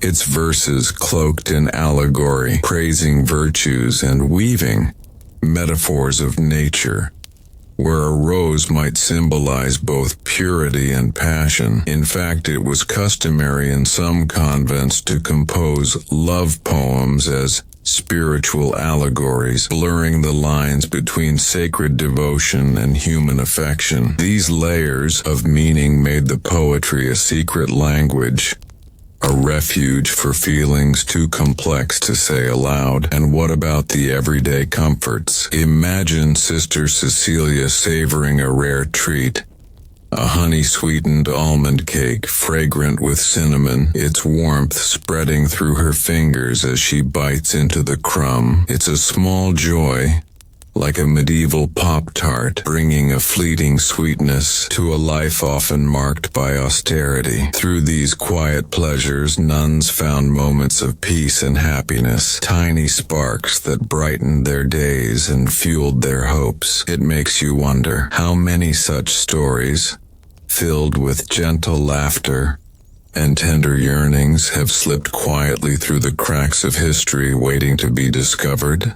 As the morning light grows stronger, it casts a hopeful glow on the convent gardens where life continues in its endless cycles. And with this gentle awakening, we prepare to leave the cloister's sheltered world behind, stepping now into the dazzling realm of knights' chivalry and the elaborate dance of courtly love. Good evening, friends. Tonight, as you settle under your blanket and let the quiet hum of the evening wrap around you, we drift gently from the serene cloisters of medieval convents into a world ablaze with shining armor and whispered promises beneath moonlit banners. Dim your lights just a little, soften your breath, and allow the crackling fireplace to flicker in the background of your mind's eye. Imagine yourself in a grand medieval hall, the air scented with fresh pine from garlands and the subtle musk of oiled leather. The low murmur of nobles and knights blends with the occasional clink of goblets and the distant strumming of a lute. This is a world where love was not just felt, it was performed, like a delicate dance choreographed by centuries of custom and honor. Let me tell you about Sir Ewan, a young knight fresh from battle, his armor still gleaming despite the dust of the road.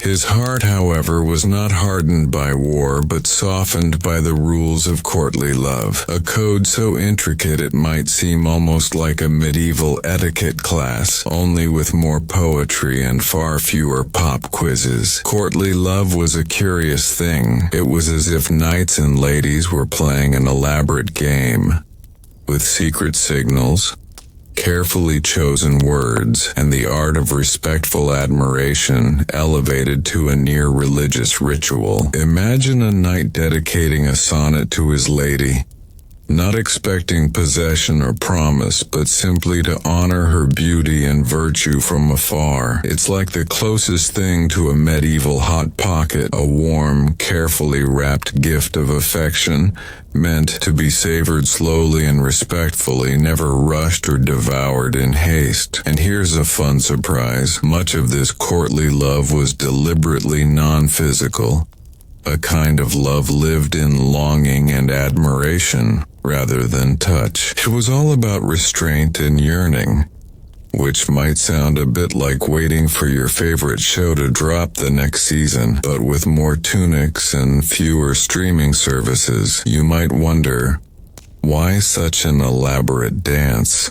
Well, in a society where marriages were often arranged for land, alliances, or wealth, courtly love offered a space where emotion and romance could breathe, even if just in poems and glances. Picture the subtle ways knights would communicate their devotion, a gift of a white rose symbolizing purity, a whispered compliment during a tournament, a secret note slipped between pages of a beloved's prayer book. Each gesture was heavy with meaning, yet wrapped in the softest velvet of decorum. And yet even this seemingly delicate world had its own drama. Rival knights, jealous eyes, and the constant balancing act between duty and desire made courtly love as thrilling as any sword fight. As you breathe in the warmth of this story, the flicker of the hall's torches casting long shadows on tapestries depicting heroic quests. Think of how this ritualized love shaped not just medieval society, but the stories we still tell today. So, As the evening deepens and your eyelids grow heavier, let the tales of chivalry and courtly love cradle you gently like the softest feather in a grand knight's plume. And when you're ready, we'll move on to the bustling marriage markets, where families negotiated futures and hopes with as much care as merchants haggled over silks and spices. As twilight settles softly over the castle ramparts, the fading light casts a warm glow on the stone walls and fluttering banners. The distant murmur of a minstrel's song drifts through the air, mingling with the low chatter of noble ladies and gentlemen preparing for the evening's feast. Imagine the scent of roasting meats, spiced wine, and burning pine filling the great hall, wrapping around you like a cozy shawl. Let me tell you about Lady Eleanor, whose eyes sparkled like dew on morning roses, and Sir Thomas, a knight whose courage in battle was matched only by his skill in composing love poems. Their story was one stitched from stolen moments. A bow, a glance, a softly spoken word beneath the starry sky. The rules of courtly love were many, almost like a secret code that only the initiated could read. A knight was expected to perform deeds of bravery, not just to win glory, but to prove his devotion. It was said that true love inspired noble actions, turning ordinary men into legends. And for the lady, her favor, a handkerchief, a token, a smile, was the most prized treasure, more valuable than gold. Picture a tournament, dust swirling in the air as armored knights charge fiercely on horseback. Yet amid the clash of lances, I search for that one gentle nod from the lady in the crowd, a silent signal that turns the grueling contest into a sacred vow. What's delightful is that this ritualized romance was full of paradoxes. Love was both a torment and a joy, an unspoken suffering and an ecstatic delight. Imagine it as the medieval version of waiting for a text back, but with far more grand gestures and less instant gratification. There was also humor tucked into these rituals. Some knights were known to compose absurdly elaborate praises for their ladies, comparing their cheeks to the ripest apples or their voice to the sweetest lark song, which might make you chuckle imagining someone trying to keep a straight face while delivering such florid compliments. And while much of courtly love was idealized and often platonic, it shaped the very culture of the age. Troubadours and poets immortalized these loves in verses that still echo through time, weaving a tapestry of longing and honor. Even today, when you hear about chivalry or romantic gestures, traces of these medieval dances linger, proof that the heartbeat of courtly love still resonates quietly beneath modern life's noise. As your breath slows and your thoughts drift, imagine the warm glow of a candlelit chamber, where whispered promises and secret poems are shared under the watchful eyes of painted saints. Soon we will leave this world of knights and poets behind and wander into the lively, bustling marriage markets, where futures were traded and love was sometimes found amid the bartering and bustle. Good evening, friends. As you settle deeper beneath your blanket and let the soft sounds of evening wrap around you, imagine stepping away from the glittering halls of knights and poets to a bustling medieval town square. Dim your lights a little more, breathe slowly, and picture the gentle hum of voices blending with the distant clatter of horse hooves and the aroma of fresh bread mingling with fragrant herbs. In this lively space, families gathered beneath colorful canopies and fluttering pennants, not for festivals or fairs, but for one of the most important social events of the time, the marriage market. This wasn't just a place for matchmaking, it was where futures were carefully woven, like threads in a rich tapestry. Let me tell you about young Isolde, her cheeks flushed with nerves and excitement, As her mother negotiated with a merchant family for a suitable match, she might have wondered whether love would bloom like the wildflowers in the nearby meadow, or if marriage would be more like swapping coins in the marketplace. Practical, necessary, but far from romantic. In medieval times,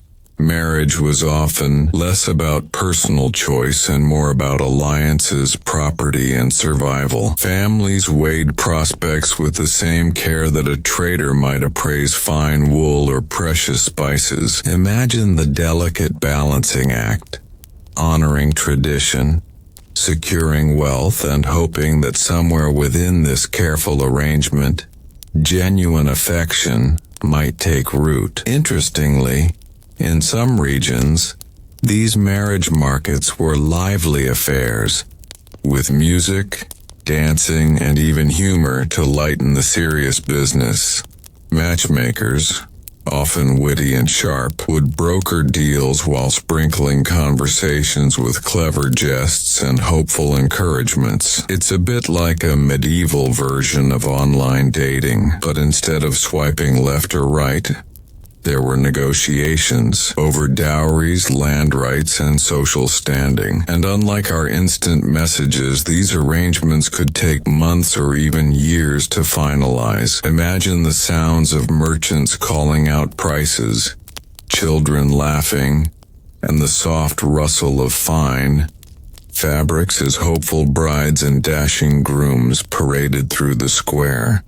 The sense of roasting chestnuts and sweet mead filled the air, adding a cozy warmth to the crisp autumn breeze. There's a surprising fact here. While love was not always the starting point, medieval couples often grew to love each other deeply, learning the rhythms of shared life through daily routines, whispered conversations, and small acts of kindness. Think of marriage as the closest thing to a medieval slow cooker recipe. Slow to start, simmering gently, and eventually creating a rich, comforting blend of companionship and affection. And just like that, amid all the bustle and bargaining, the seeds of something tender might be planted, sometimes in the most unexpected ways. So as you breathe softly and let the story wrap around you like a warm cloak, imagine the colors, sounds, and textures of the marriage market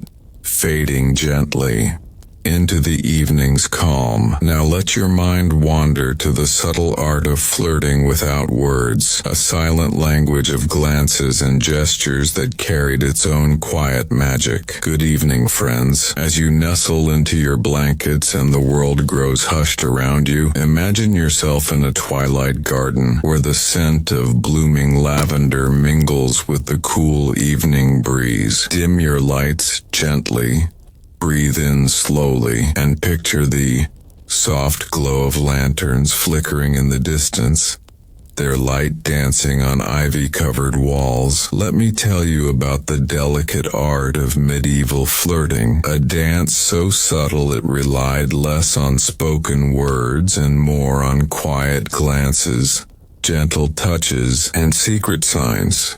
In a world where propriety often silenced direct speech, these silent conversations became rich with meaning. Imagine Lady Isabeau at a grand feast, her eyes catching the gaze of a young troubadour across the crowded hall. Neither speaks a word, yet in the tilt of her head, the shy smile, the slight brush of a fan, a whole dialogue unfolds, full of hope, curiosity, and perhaps a little mischief. Flirting in medieval times was like a game of chess, each move carefully calculated yet filled with possibility. The language was in the lifting of a veil, the passing of a handkerchief embroidered with secret symbols, or the subtle exchange of flowers, each carrying its own message. One flower, the violet, symbolized modesty and faithfulness,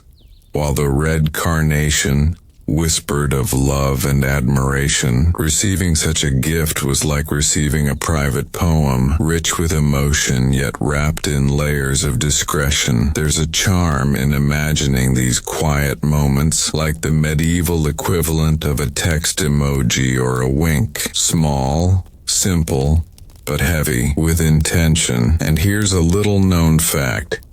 Some gestures we take for granted today had their origins in these early flirtations. The famous hand over heart to show sincerity, or the shy lowering of eyes to express modesty, were all part of this graceful ballet of unspoken affection. Even in bustling markets or crowded chapels, these subtle exchanges offered a space for connection and intrigue. Imagine the soft rustle of silk as a lady's sleeve brushes against a hopeful suitor's hand, a fleeting contact charged with meaning. Flirting was also shaped by social rules. What was acceptable in public versus private, between different classes, or even within families.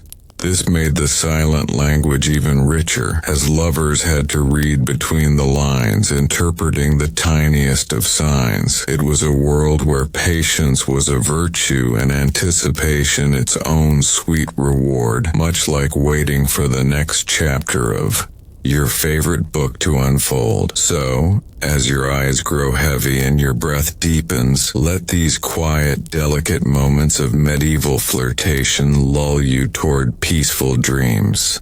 Imagine the garden fading softly into the night, the last lantern flickering before darkness takes hold, and soon we'll step into the world before electricity, where romance was woven by candlelight and starshine, full of warmth and wonder. Good evening, friends. As the night deepens and the world outside softens into quiet shadows, settle in beneath your blanket and let your breath find an even, gentle rhythm. Dim your lights further, if you like, and imagine a cozy medieval chamber, illuminated only by the warm flicker of candles and the gentle glow of a hearth fire crackling nearby. Let me tell you about romance before electricity, a time when darkness wasn't banished by switches or screens, but softened by the trembling light of flame and the stars' distant shimmer. Imagine the way shadows danced on the stone walls, casting playful shapes that seemed to tell stories of their own, while the gentle warmth of fire soothed the chill of the night air. In this world, lovers relied on candlelight to set the mood, a glow so soft it blurred edges and softened features, making every glance more intimate and every touch more electric in the truest sense of the word. The gentle hum of a lute or the whispered verses of a love poem filled the air, wrapping the moment in layers of feeling. Picture a moonlit walk along a quiet garden path, the night air scented with blooming jasmine and the sweet earthiness of moss. The stars above glimmered like tiny promises, and every step was measured with a tender awareness, as if the whole world had hushed to listen to hearts beating in time. One of the sweetest medieval treats for such romantic evenings might have been a simple bowl of stewed fruits, gently spiced with cinnamon and honey, a warm, comforting taste that lingered on the tongue like a secret whispered just before sleep. And here's a surprising fact. Before electric light, people's circadian rhythms were deeply in tune with the natural world. Evening wasn't just about winding down. It was a sacred time for connection, reflection, and quiet intimacy. Romantic gestures in these times often involved crafting something by hand, an embroidered token, a delicate piece of jewelry, or a lovingly composed song. These gifts held meaning far beyond their material worth. They were symbols of time, effort, and heartfelt devotion. It's like the closest thing to sending a carefully handwritten love letter today. each word chosen with care and wrapped in layers of meaning. And what about the atmosphere? Imagine the soft crackle of the fire, the muted rustle of silk gowns, and the faint scent of lavender filling the room, a perfume both calming and evocative. This was a world where patience and presence mattered deeply, where love unfolded in slow, tender moments that encouraged closeness and trust. So as you feel your body relax and your mind grow still, let the flickering candlelight of medieval romance warm your thoughts and carry you gently toward peaceful rest. And soon, we will explore the age-old question: was love truly a choice in medieval matchmaking, or was it something woven by fate and family alike? Good evening, friends. As you nestle deeper into your cozy space, the night wrapping around you like a soft quilt, let your breath slow and your thoughts drift like gentle waves.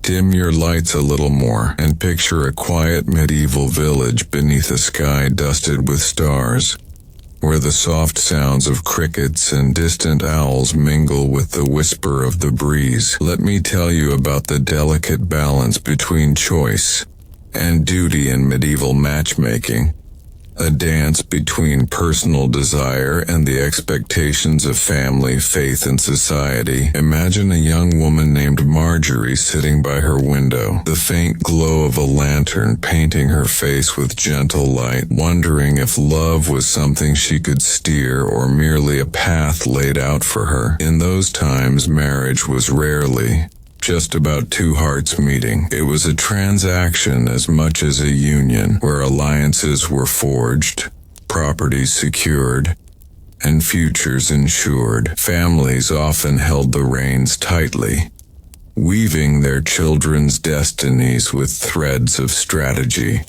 and necessity. But love?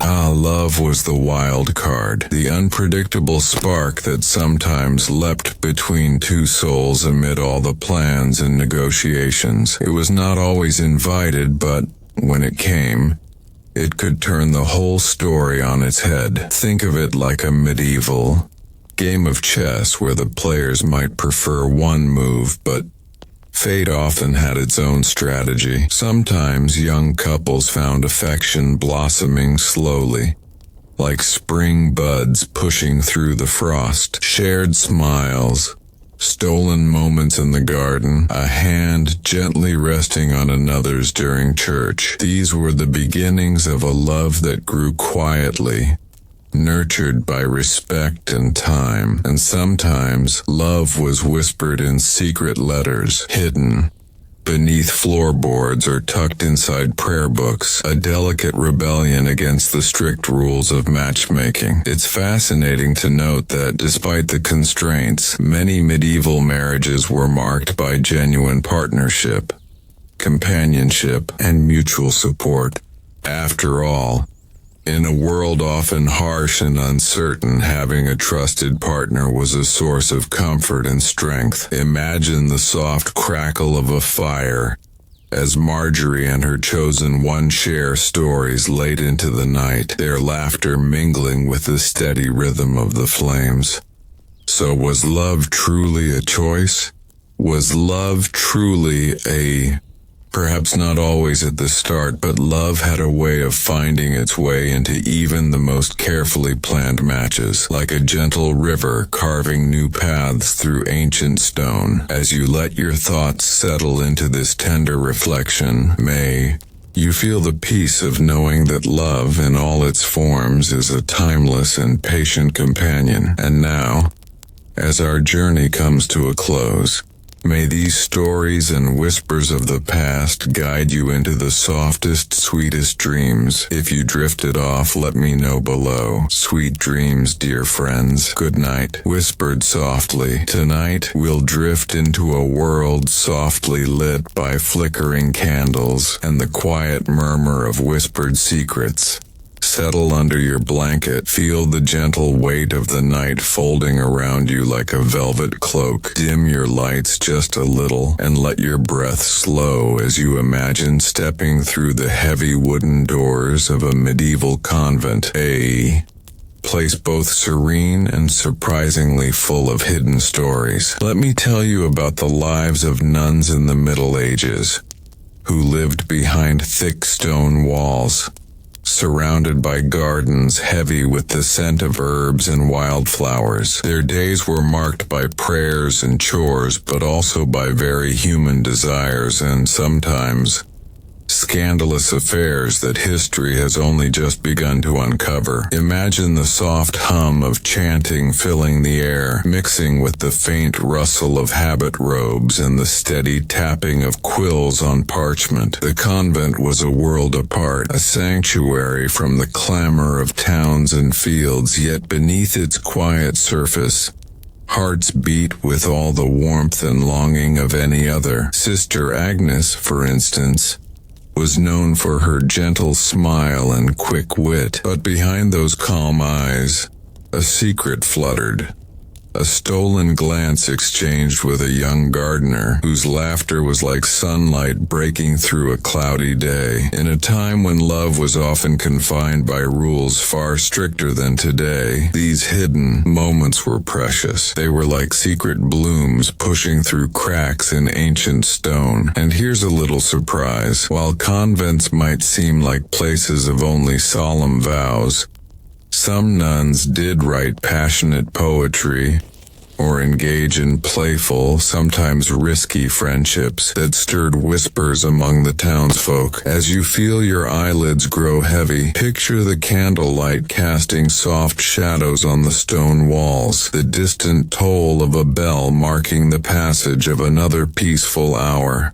The cool night breeze slips through a small window, carrying the faint scent of lavender and damp earth. What would it have been like to live in that world, between devotion and desire, silence and secret smiles? And as we leave that calm sanctuary behind, soon we'll wander into the world of knights and courtly love, where chivalry shaped not just battles but hearts. As you continue to breathe slowly and deeply, imagine the soft rustling of robes as Sister Agnes moves quietly through the convent's cloistered garden. The moonlight filters through the leafy branches above, dappling the stone path with gentle silver patterns. The air is cool and sweet, heavy with the scent of blooming night flowers and freshly turned earth. Let me tell you about the subtle rhythms of convent life, the quiet moments between prayers, the soft clink of keys as doors are locked for the night, and the whispered hopes carried on the breeze. Behind those heavy walls,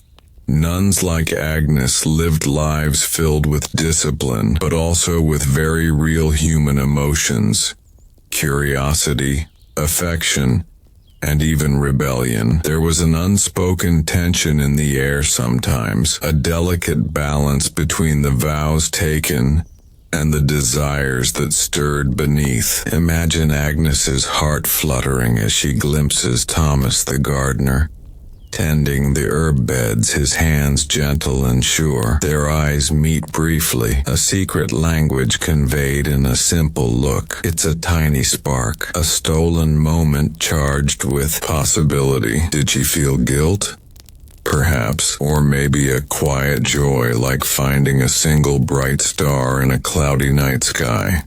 These small acts of connection, hidden from the stern eyes of the abbess and the sisters, became the soft pulse of life within the convent. And here's a tender truth. History sometimes forgets these quiet stories, but they remind us that love and longing are as old as time itself. Even in places meant for silence, the human heart finds ways to speak. As you let your mind drift gently, hear the faint crackle of the hearth fire warming a nearby room. Imagine the sweet taste of honeyed bread, breaking the stillness with its humble comfort. Outside, the night deepens, wrapping the convent in a soft, velvety hush. What secrets does the night hold for those behind stone walls? What dreams and whispered promises flicker like candlelight in the dark? Soon we'll turn the page to tales of knights and their rules of courtly love, where chivalry may